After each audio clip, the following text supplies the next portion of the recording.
cracks in routine. The antiseptic sting of the exam room clung to Ava Sinclair's skin. She sat on the edge of the vinyl-covered table, legs dangling, her coat bunched beneath her. The fluorescent lighting buzzed overhead, an anxious hum that mirrored the static in her brain. Dr. Elena Ramos stood with a clipboard in hand, her brow furrowed just slightly, the kind of look Ava had come to fear. They had run blood work twice, then referred her to a specialist, and now here they were. "Ava," the doctor began gently, "we have confirmation. It's systemic lupus erythematosus, an autoimmune disease." Ava blinked. The words didn't hit her all at once. They hovered in the sterile air like dust motes, slowly settling in her lungs. "There's more," Dr. Ramos added, voice more cautious now. "You also have vasculitis. It's affecting your blood vessels, which means fertility could become complicated very soon." "How soon?" Ava asked, her voice scratchy. "A year, maybe less. Pregnancy could become risky after that window." The words snapped like wires in her chest. Ava stared at her knees. 1 year to decide if she wanted to be a mother, alone, to fight her own failing body for the chance to hold something innocent, warm, and hers. She nodded. "Okay," she said, because what else was there? Inside, she was breaking. Quiet collapse. The apartment was dark when Ava returned. She didn't turn on the lights. Instead, she sat on the floor of her living room with a stack of pamphlets and medical printouts scattered around her like fallen leaves. She stared blankly at one titled, "Living with Lupus, Your Next Steps." She was only 27. She should have had more time, more choices, not a clock ticking down in her bloodstream like a bomb. Her phone buzzed. A message from Naomi. "You okay? Still want dinner tonight?" Ava stared at the screen, then thumbed the call icon. When Naomi picked up, "I'm sick," she whispered. "Really sick. And if I ever want a kid, I have to do it soon. Alone." There was a pause, then Naomi's voice. Calm, unflinching. "Then we figure it out. Together." Scene 3. The Binder of Choices. A week later, Ava sat across from a new doctor, Dr. Maya Tanaka, at the Cedar Ridge Fertility Center. The room smelled of lemongrass diffusers and soft soap. It was clinical, but not cold. In her lap lay a thick white binder labeled Donor Profiles. "I know it's overwhelming," Dr. Tanaka said gently. "Just read their letters. Trust your instinct." Ava flipped page after page. Clean-cut faces, academic achievements, medical history charts. Most sounded sterile, polished, soulless. Then she saw it. Donor number 521C. No photo, just a handwritten note. "I don't believe blood makes family. What matters is who shows up when it counts. I'd protect mine with teeth and claws if I had to." Her fingers stilled.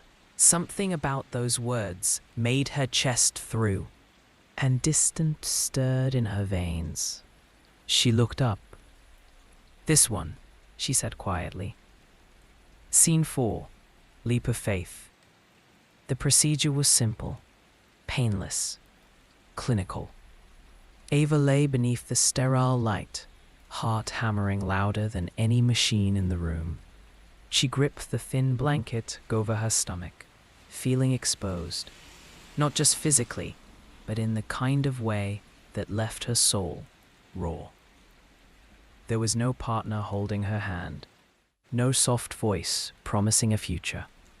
Just her, a doctor, a needle, and a dream she hadn't even known she'd had until it was slipping into her, like light through a cracked door. Afterward, she stepped out into the crisp autumn air. The night was silent. A full moon hung heavy above the tree line, tinged with gold. She paused, hands on her coat. The breeze stirred her hair. For a fleeting second, she felt it. Like someone, something, was watching. Not with menace, but with longing. The Awakening Scene 5. Signs and Whispers. The first dream came on the 7th night. Ava stood in a forest bathed in silver. Mist clung to her bare arms, cool and fragrant with pine and something older, something feral. Moonlight sliced through the trees, and there he was, a man with silver eyes. Not grey, not pale blue, silver, liquid, unblinking. "You're not alone," he whispered. His voice carried through her bones. "I've been looking for you." She jolted awake, heart galloping. Her bedsheets clung to her skin, damp with sweat. The air in her room felt too thick, like the forest had followed her through the dream. Later that morning, she opened a jar of jam and nearly gagged. The sweetness was overwhelming. Her sense of smell had gone sharp, overly vivid. The smell of metal lingered on her fingers hours after she cleaned a paper cut. Her hearing picked up the electrical hum of her apartment's wiring. She blamed it on stress, or the hormones, or the Something ancient stirred. It didn't feel like sickness. It felt like a door had opened. Scene 6. A pulse too strong. At her next prenatal visit, the technician's brow creased as she moved the wand across Ava's belly. The ultrasound image flickered. "Wait," she muttered, adjusting the wand again. How far along did you say?" 8 weeks. "Well, it's measuring closer to 16. Ava blinked. "What?" The heartbeat pounded on the monitor. Strong, loud, fast. The technician looked visibly rattled. Dr. Tanaka reviewed the charts with guarded confusion. "The growth is accelerated," she said carefully. "And your hormone levels are unusual, particularly your oxytocin and adrenaline markers.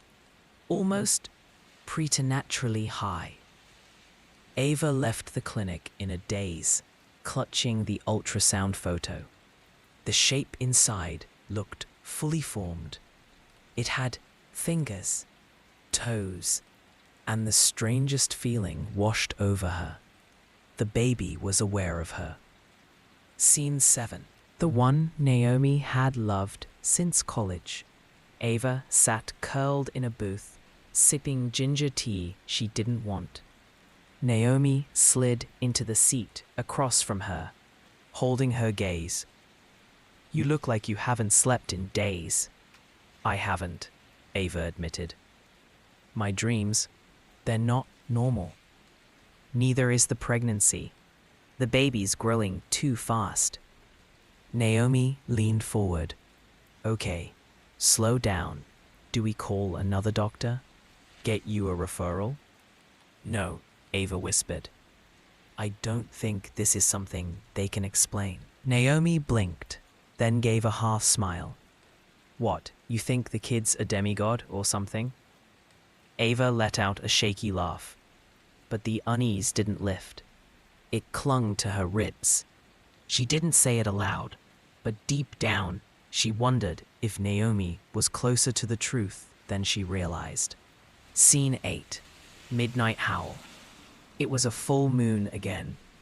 Ava stood on her tiny apartment balcony, wrapped in a blanket. The city lights dimmed beneath the cloudless sky. And then she felt it, a ripple under her skin. AP from her heart, but from the earth below. Her fingertips tingled, her pupils dilated. In her womb, the baby kicked hard, like it recognized something. Her knees buckled, and she gripped the railing. In the silence, a sound threaded through the air, a distant, echoing howl. Ava's breath caught. Not a dog, not a coyote, something older. And suddenly, she knew. Whatever this child was, whoever the donor had been, this wasn't coincidence. She wasn't carrying a miracle. She was carrying a secret. Scene 9. The Pull. The next morning, Ava returned to the fertility clinic. She demanded to see donor number 521C's records again. But the receptionist frowned, then offered a tight smile. "I'm sorry. That file's been flagged. Access restricted."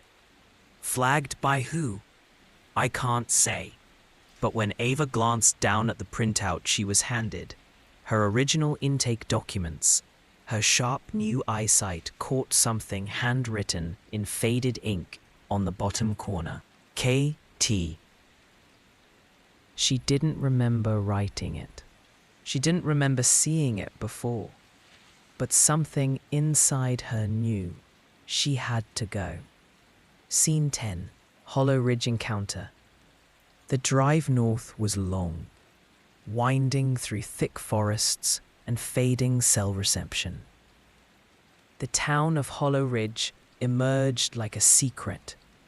Hidden between mountains, its air clearer than she had ever breathed. Her car rolled past a wooden sign carved with ancient symbols she couldn't read. The townspeople were quiet. Their gazes lingered a little too long, like they recognized something in her. At the local inn, Ava asked about the name, Kai Thorn. The innkeeper's face twitched. Up near the tree line, big house with the iron gate. Don't go poking around where you're not wanted, miss. But Ava was already moving. The gate was rusted black, partially open, and standing in the clearing beyond it was him. Kai Thorn, silver eyes, chiseled jaw, the man from her dreams. His gaze met hers and widened in shock. Not surprised. Recognition. Ava, he breathed. And she knew in that instant her life would never be the same again. Moonborn Revelation, Scene 11. The Alpha's Truth. Ava stood frozen at the threshold of the iron gate, leaves crunching beneath her boots. The man, Kai Thorn, hadn't moved. His eyes, silver and steady, bore into hers like they'd waited lifetimes. I know you, she said before she could stop herself. Kai stepped forward. Not yet, but you will. His voice was low, gravel-rich, laced with something that made her pulse jump. He glanced at her stomach, where her coat curved over the unmistakable swell. She's early, he murmured. Ava stiffened. How do you know it's a girl? He didn't answer. Instead, he opened the gate. Come in, Ava. You deserve the truth. The pack's eyes. The house beyond the gate wasn't just a house. It was a stronghold. Massive stone walls wrapped in moss. A wrought iron door with runes etched deep into its frame. Inside, people moved like shadows. Eyes glinted in corners. Gold, amber, grey. Not a single face seemed surprised to see her. Kai introduced no one, yet they all nodded toward her with silent deference. Or wariness. She was being watched, measured, tested. The history. In a library that smelled of cedar and age, Kai finally spoke. I wasn't supposed to meet you. Not like this. Our people don't breed with humans. Ava folded her arms. You're a shapeshifter? He gave a ghost of a smile. More than that. We're descendants of the first kin. Creatures born before time had a name. Her immune condition made her body a rare vessel, able to sustain the birth of a child that was part human, part shifter. The child you carry is more than hybrid, he said. She's moonborn, a bridge between two worlds. Ava's breath caught. You chose me to save your bloodline. No, Kai said. The moon did. Scene 14, the pull of bond. The truth carved through Ava's anger and fear, like moonlight through a storm cloud. Somehow, she had always known something wasn't normal. Not with the pregnancy, not with her body, not even with her dreams. You've been in my mind, she accused. Yes, he said, but not to control. I was trying to find you. Our bond, yours, mine, and the child's, isn't bound by time or distance. He took a slow step closer, his scent hitting her like wild pine, smoke, and something dangerously warm. I didn't want this, she whispered. Neither did I, he said. Here we are. Ava felt it then. That hum in her chest when he was near. Like her soul recognized his before her brain could catch up. Scene 15. The elders object. That night, around a sacred fire in the courtyard, the council assembled. 6 elders, each one with the bearing of legends, cloaked in fur and woven glyphs, studied her as Kai explained the situation. She carries the Moonborn. She deserves our protection. But a tall, silver-haired woman, Era Thorn, Kai's aunt, rose slowly. Her voice was sharp. She is human. This child is unnatural. The blood of our kind should not be diluted by the fragile. Another, Tobran, growled, You risk everything for sentiment, for guilt. This is prophecy, Kai insisted. The old texts speak of a human mother bearing the child who will restore balance. The texts are riddles, Tobran spat. You interpret them to serve your shame. Ava stepped forward, trembling but defiant. You think I asked for this? You think I wanted to be dragged into a myth I don't understand? Silence fell. She's bra, muttered one elder quietly. But the vote was split. Ava and Kai were given 3 nights to prove that her presence didn't threaten the pack. If not, she'd be exiled, pregnant or not. Scene 16, the rival awakens. Far beyond Hollow Ridge, in the decaying mountain stronghold of the Ashfangs, another power stirred. Sable Marrow, the last of the rival bloodline and once betrothed to Kai by tradition, stood before a broken altar. Her eyes glowed a venomous gold. The Moonborn will end us, she whispered to her second-in-command, Kaelin. He betrayed our oath. She carries the corruption of man.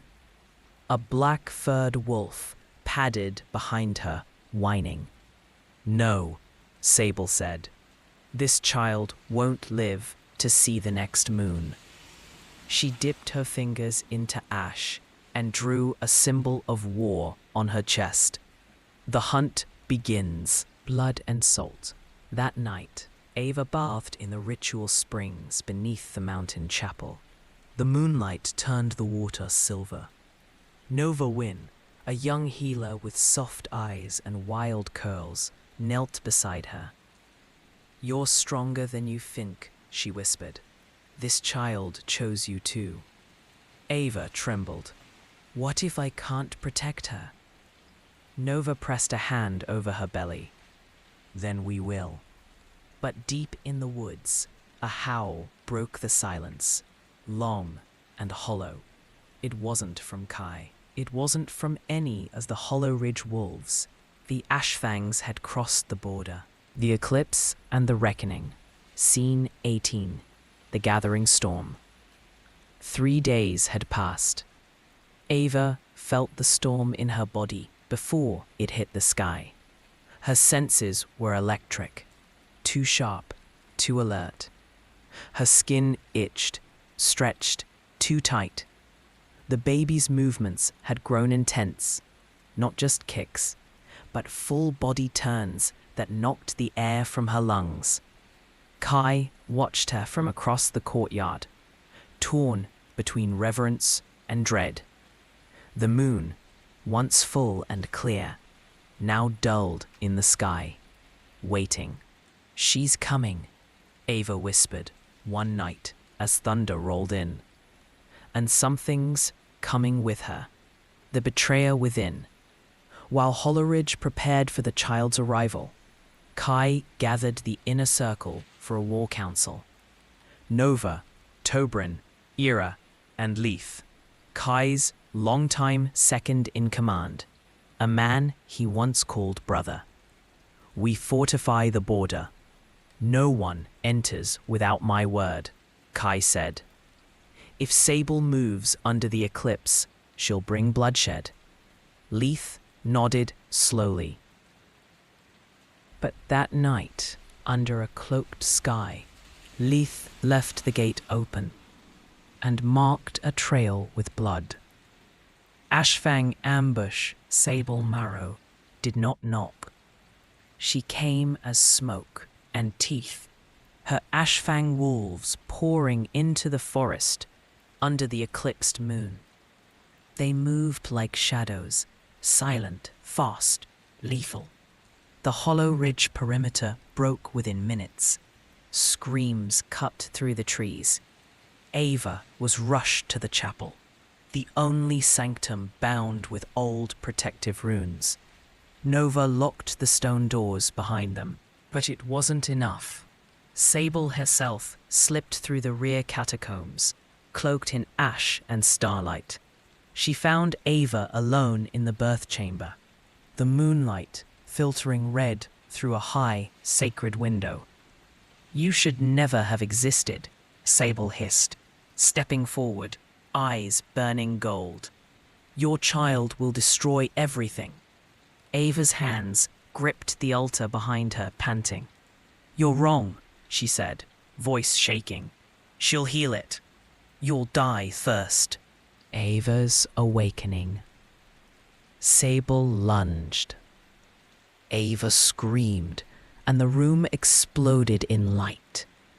Not fire, not lightning, but moonlight, raw, white blue, searing the very air. Sable was thrown across the room, howling in pain. Ava fell to her knees, breath ripped from her chest, eyes blazing with silver fire. Her skin shimmered with faint sigils, ancient marks not of this world. The child within her pushed, urgently now, impossibly. Nova burst in, wide-eyed. Ava, your body is shifting. You're changing. Fangs. Heat. A second heartbeat. The Moonborn wasn't just being born. So was she. The eclipse birth. As the eclipse reached its zenith, Ava lay upon the rune-carved stone, hands bloodied, breath ragged. Nova coached her, but this birth wasn't like any she'd seen. The air thickened. The torches went out. The wind sang through the mountain like a voice ancient. Then she opened her golden eyes and howled. The sound rippled through the mountain like a shockwave. Every wolf, Hollow Ridge, and Ashfang stopped. The war froze. Even Sable fell to her knees, stunned by the sheer force of that howl. Kai's stand outside. Kai fought like a storm, his fur dark as obsidian, claws drenched in enemy blood. He caught Leaf in the act of guiding Sable's wolves toward the sanctum. "You opened the gate," Kai growled. Leaf, cornered and bloodied, said nothing. Kai didn't hesitate. He tore his former brother down with a single slash and turned, racing toward the chapel. But Sable reached Ava first. Weak, trembling, but still venomous, she raised a dagger over the newborn child. "No!" Ava screamed, trying to move, but Sable hesitated. The baby stared at her, calm, unblinking, golden-eyed. A vision burst behind Sable's eyes. Fire, ruins, a silver queen rising from ashes. She dropped the dagger. "I was wrong," she whispered. Then Kai arrived and tackled her into the stone wall. The Moonborn's narc, Ava, held her daughter to her chest, breath shallow but steady. Kai stood beside her, wounded but alive. The child blinked once, then reached up and touched Ava's lips with tiny fingers. A pale crescent moon bloomed on the infant's palm, glowing softly. The air shifted. The runes on the walls pulsed, then dimmed. Outside, every wolf dropped to one knee, sensing the change in the air. Balance had shifted. The Moonborn had arrived. After the eclipse, morning rose over Hollow Ridge. The war was over. Sable vanished before sunrise. Her wolves scattered to the edges of the world. The council convened again, not to exile Ava, but to bow before her. "You are no longer outsider," said Era, voice reverent. "You are moonbound." Ava stood beside Kai, daughter in her arms. "I didn't ask for this," she said softly, "but I'll protect her and your world with everything I am." Kai looked at her, eyes no longer haunted. "You're not just part of the prophecy," he said. "You are the prophecy." And together, under the new sun, they stepped into the age of the Moonborn. Dawn of the Moonborn life after the storm. Weeks passed. The mountains healed slowly. Hollow Ridge, though wounded, stood stronger than ever. The Ashfangs had retreated into silence, licking their wounds, or plotting, no one could tell.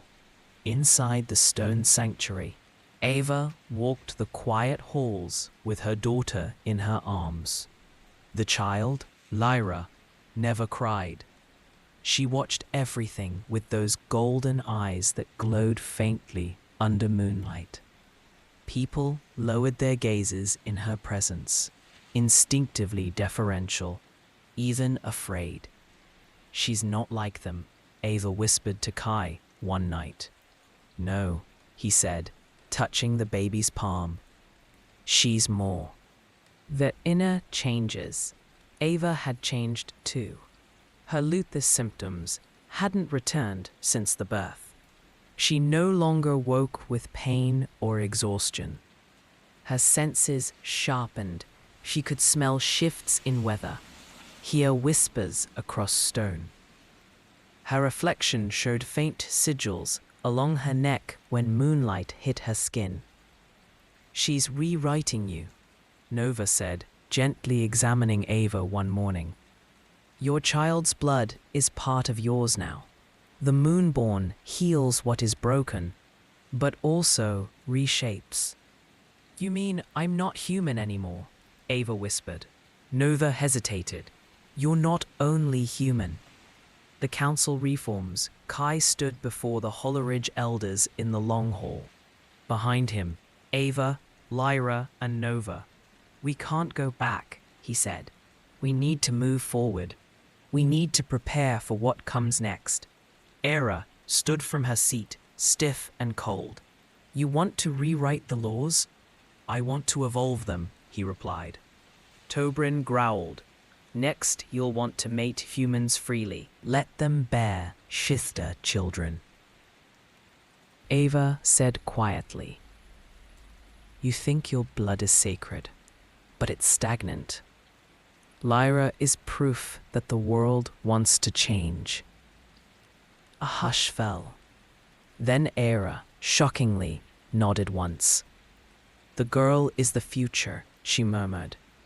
"We must survive her." A new law was passed that day. The Moonborn shall be protected at all cost, and no longer shall blood purity govern allegiance, only loyalty and truth. The baby's power. At just 4 weeks, Lyra began to crawl, then stand. She didn't speak words, but emotions, strong, clear ones, radiated from her like waves. Fear, joy, curiosity, hunger. One morning, the runes in her nursery began glowing as she reached for the moonlight. Another night, Ava awoke to find Lyra standing in her crib, eyes glowing, her whisper echoing into Ava's dream. "He's watching." Ava rushed to Kai. "Who is she talking about?" she asked. Kai's face darkened.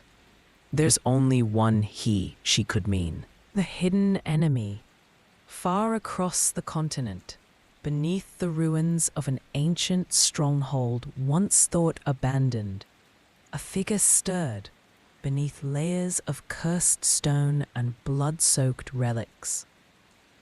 The Hollow King, a first kin, thought to be extinct, watched through fire-scryed glass as Lyra's presence stirred the very ley lines of magic. "She is the key," he whispered, voice like cracking bone. "And the lock." A hooded figure stepped forward. "Shall I prepare the watchers?" "No," a Hollow King said. "Let the prophecy bloom. Then we take her." Kai's past returns.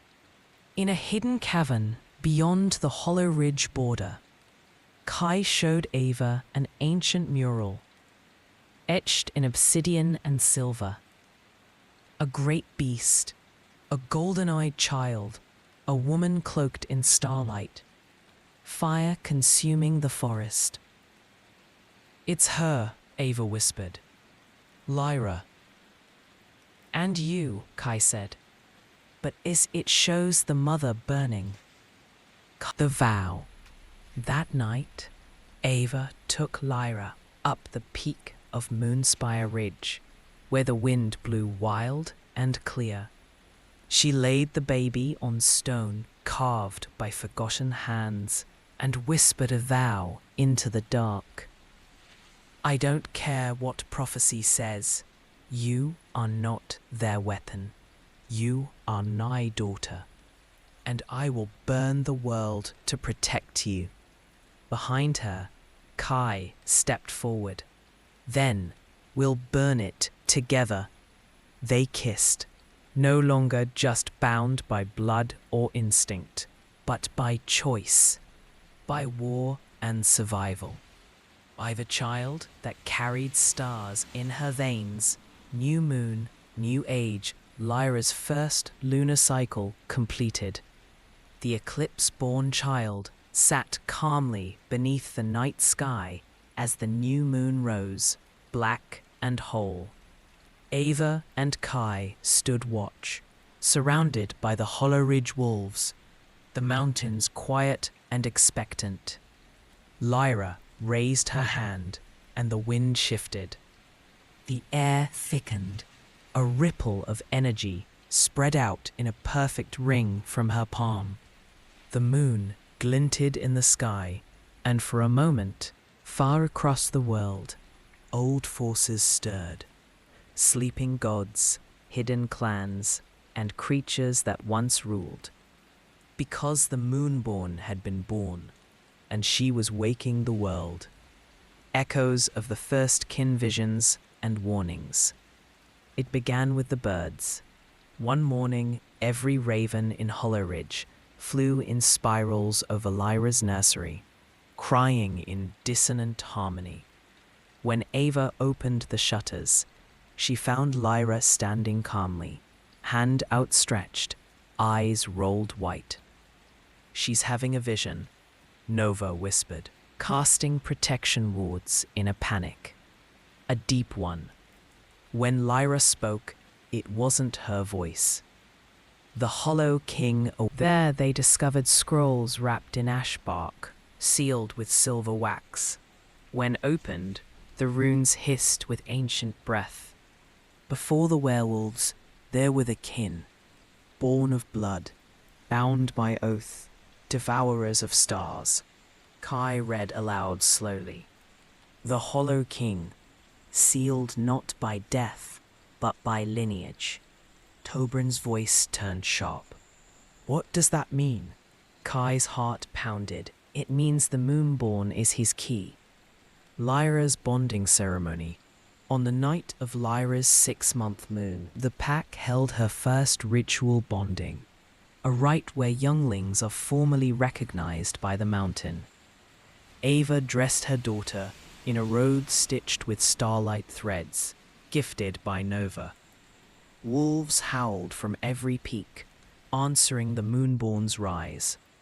Lyra stepped forward, not toddling, but walking, as if she remembered the path. As she reached the altar stone, the air pulsed. Suddenly, the ground trembled. A pulse of cold, ice and shadow rippled through the earth. Far below, something cracked. Ava turned sharply. "This was supposed to be sacred," she said. Kai drew his blade. "It still is, but something's trying to corrupt it." A new guardian appears. From the mist beyond the border, a figure arrived, tall, cloaked in roots and furs, her hair white as snow. She called herself Mavis, a guardian of the old threshold, a protector bound by pact to the first kin. "I've come for the child," she said. Ava stepped in front of Lyra, growling. "You'll have to go through me." Mavis nodded. "Good. The girl needs a shield. But she also needs to be trained. Her power is growing too fast. If you delay, the Hollow King will come through her dreams and never leave." Reluctantly, Ava agreed, but she would remain close. The Hollow King's dream. That night, Lyra screamed in her sleep.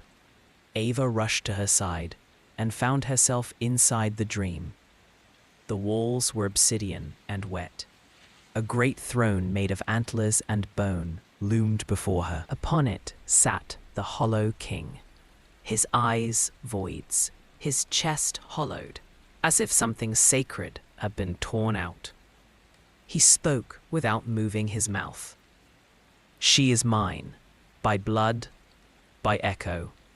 She will either open the gate or close it with her own death." Ava lunged at him, but he vanished. She woke, clutching Lyra to her chest. "She's not yours," Ava growled into the night. "She's mine."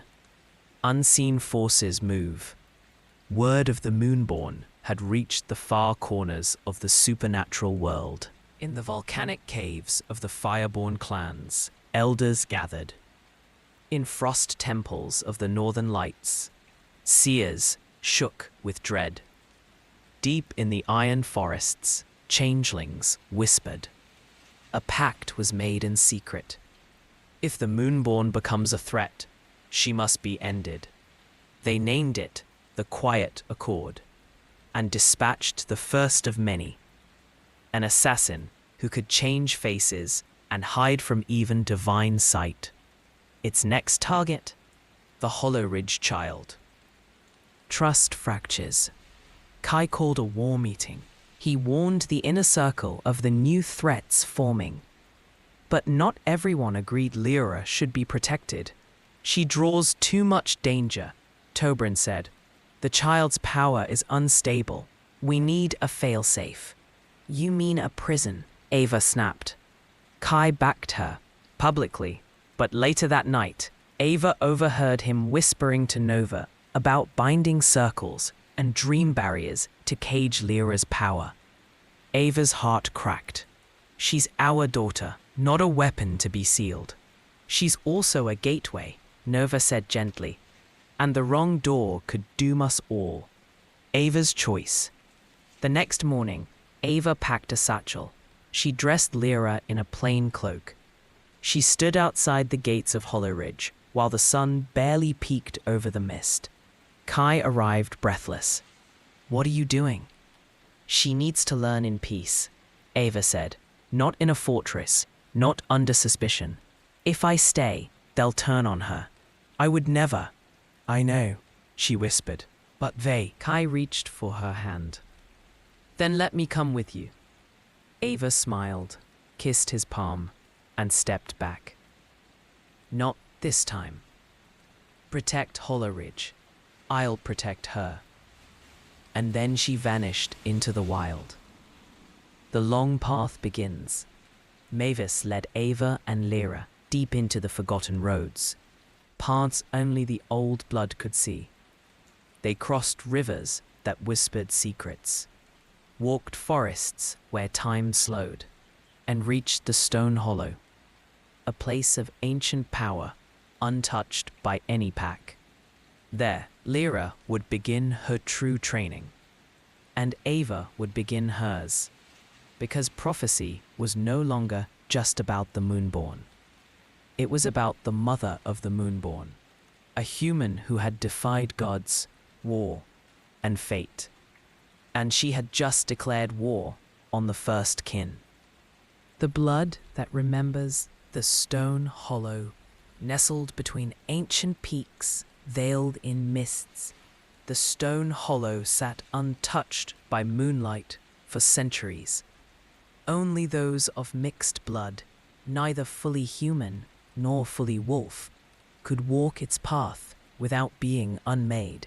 Mavis stood guard at its edge as Ava stepped forward, carrying Liora close. A cold wind greeted them. The trees whispered secrets. Liora lifted her head and smiled. They know me. Ava's heart trembled. She's not just powerful. She belongs to something older than us all. First lessons of the Moonborn. Lyra's lessons began in the heart of the Hollow, under a canopy of memory trees that grew where the first kin bled during their fall. Mavis taught her silence before sound, instinct before intellect. Liora would sit for hours with closed eyes, sensing the heartbeat of the forest, listening to the thrum of buried spirits. One day, Ava found her drawing runes in the soil with her bare fingers. Runes Ava had seen in Rowan's vault before his death. Where did you learn this? She asked. Liora blinked. They're inside me. Ava's inner reckoning. Alone in the quiet hours, Ava wrestled with her own transformation. Her body no longer needed sleep the way it used to. Her dreams bled into waking life. Her touch sparked static in stone. She asked Mavis one evening, "Am I becoming like her?" Mavis nodded slowly. You've already crossed the veil, Ava. You carry her magic and her fate. But I'm not a werewolf. No, Mavis said. Yours something rarer, a bearer, chosen by the wild magic itself. The gods fear your kind most of all, because you were never meant to exist. The assassin arrives. The face thief arrived in Hollow Ridge under the guise of a trader. With every touch, he stole memories and forms, wearing them like skins. He posed as a young shifter, then an old healer, then finally Nova. In the night, Nova entered the Alpha's hall. Kai sat by the fire, studying old records. Something feels wrong, he murmured. Nova smiled without blinking. Show me where the Moonborn was taken. But Kai saw it then. Her eyes were too flat, too empty. He lunged.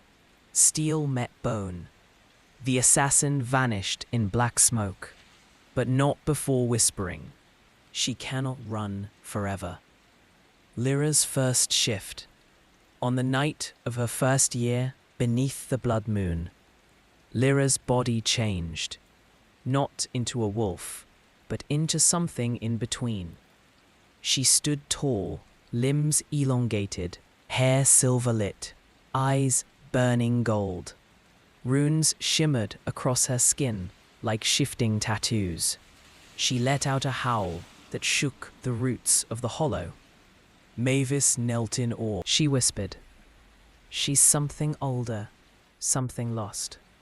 Ava ran to her daughter, half afraid, half weeping. Lyra turned slowly. "I didn't mean to scare you." "You didn't," Ava said. "You reminded me what I'm fighting for.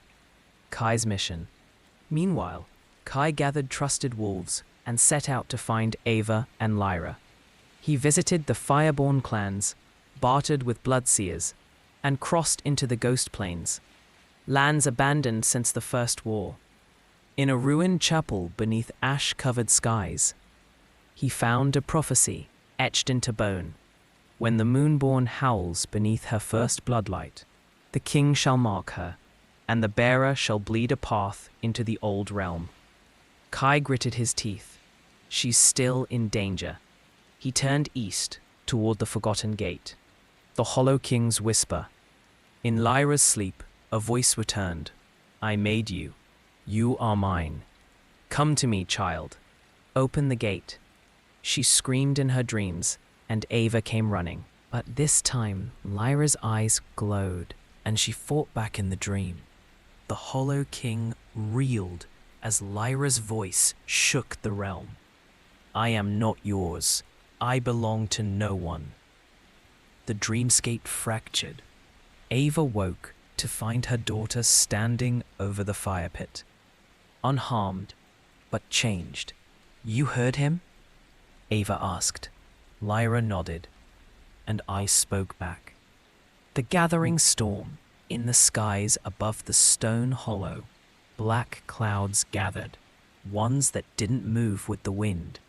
Mavis looked to the mountains. "He knows where you are now. He will come." Ava held Lyra close. "Let him," she said. But as the earth trembled and old seals cracked, Mavis looked afraid. "No, Ava, he's not coming alone." From beneath the world, others had begun to wake. The rest of the first kin, forgotten beasts with names scratched from history. And the Moonborn would be the beacon that called them all. Rise at the kinbound, the forbidden gate cracks, under a harvest moon, deep in the Blackroot Mountains. The forgotten gate shuddered. It had stood sealed since the dawn of the first kin, bound by blood and time. But now, glowing cracks ran through its obsidian surface. On the wind, a name echoed, Liora. 3 ancient seers watched from afar, their veils fluttering in the ether. One wept, one laughed, and the third whispered, "The blood of the bearer calls the old world forth." Ava's reckoning with the past. Ava, restless and sleepless, returned to Mavis's grove. There, the Guardian opened a hidden tomb beneath the hollow, one only a bearer could enter. Inside, Asa found carvings older than language, visions of other women like her, bearers across time, each hunted, each burned from memory. One figure had Ava's eyes, another cradled a glowing child. All of them stood alone. Ava ran her fingers over the stone. "They always die," she whispered. "Unless you break the cycle." Lyra meets the spirits of the wild. Mavis led Lyra into the sacred glade, where the 4 wild spirits once walked. There, Lyra was tested. The first, a stag of flame, asked her what she feared most. She answered, "Losing my mother." The second, a serpent as ice, asked what she would give up for peace. She whispered, "My own power." The third, a raven made of shadow, asked who she would kill. She said, "Anyone who tries to take me." The fourth, a wolf made of starlight, said nothing, but bowed. A bond was formed. Lyra now carried a mark on her hand, a sigil that pulsed with light and dark. Kai and Ava reunite. After months apart, Kai finally reached the stone hollow. He collapsed at its edge, frostbitten and half-starved, but his first word was Lyra. Ava ran to him, dropping her bow. They embraced in silence. Later, beside the fire, Kai spoke of the war brewing, of the assassin, of the quiet accord. They're preparing to destroy H. Even the northern packs. "I won't let them," she said, jaw tight. Kai reached for her hand. "Then we do it together, like we should have from the beginning." Lyra's choice. The next morning, Lyra stood between Ava and Kai. "I can feel the gate," she said. "It's calling me. I don't know why, but I have to see it." Ava hesitated. "It's dangerous."